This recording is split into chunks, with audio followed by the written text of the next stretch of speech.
قاسمی صاحب یہ کہا کرتے تھے، ابھی بھی کہتے ہیں جب ان کے پاس ہماری نجی محفل ہوتی ہے، عقیل بھائی عطا اللہ قاسمی صاحب مجھے کہتے ہیں پنجابی میں کہ جی میرا تو کوئی مشاعرہ جگہ محسن نقوی صاحب کو بغیر کوئی ہوتا ہی نہیں سی۔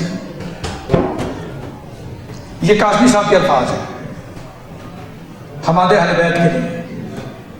تو وہ 15-20 منٹ گفتگو قاسمی صاحب صرف اس شخصیت اور اس ہستی کے نام کیا کرتے ہیں ہماری نجی گفتگو میں، اور وہ انتہائی بے تکلف انسان ہے قاسمی صاحب۔ ماشاءاللہ آپ جانتے ہیں سب، ڈاکٹر فیروز صاحب بھی تشریف فرما ہیں، آپ بھی جانتے ہیں۔ تو انتہائی انہوں نے کوئی ایسی ہماری نجی نشست نہیں کہ جس میں انہوں نے محسن نقوی صاحب کو خراج تحسین نہ پیش کیا ہو قاسمی صاحب نے۔ بس اتفاق ہے کہ ہم نے بھی جتنا پڑھا ان کے بارے میں، جتنا سنا اور جتنا جانا اور جتنا اپنے سینئر سے محسن نقوی صاحب کے بارے میں ہم نے سنا، بس اسی کو بھی سامنے رکھ کر میں نے اپنا ذاتی یہ تجزیہ پیش کرنا چاہتا ہوں آپ سے کہ بہت شعراء گزرے، ابھی بھی ہیں جو حیات ہیں، دعا کرتا ہوں کہ خلاق عالم ان کا سایہ ہمارے سروں پر دیر تک سلامت رکھے۔ لیکن ہمارے اہل بیت کا جو اسلوب تھا وہ انتہائی مختلف تھا۔ بنیادی طور پر تو وہ ایک انہوں نے جو محمد علیہ السلام کے حوالے سے کلام لکھا بھی، کلام پڑھا بھی، اس میں انہوں نے مذہبی رنگ بھی دیا اور فضائل کا رنگ بھی ان کے کلام میں ہمیں بدرجہ اتم نظر آتا ہے۔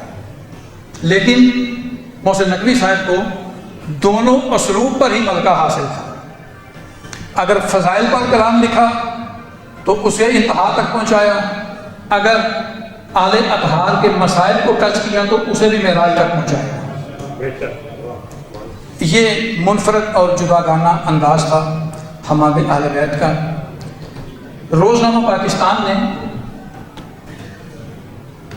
محسن نقوی صاحب کے حوالے سے بڑا مختصر آرٹیکل لکھا تھا، وہ میری نظر سے بھی گزرا تھا مختصر، ان کے حالات زندگی کے متعلق، غالباً ان کے ڈیٹ آف برتھ کی مناسبت سے روزنامہ پاکستان نے ان کا آرٹیکل شائع کیا تھا۔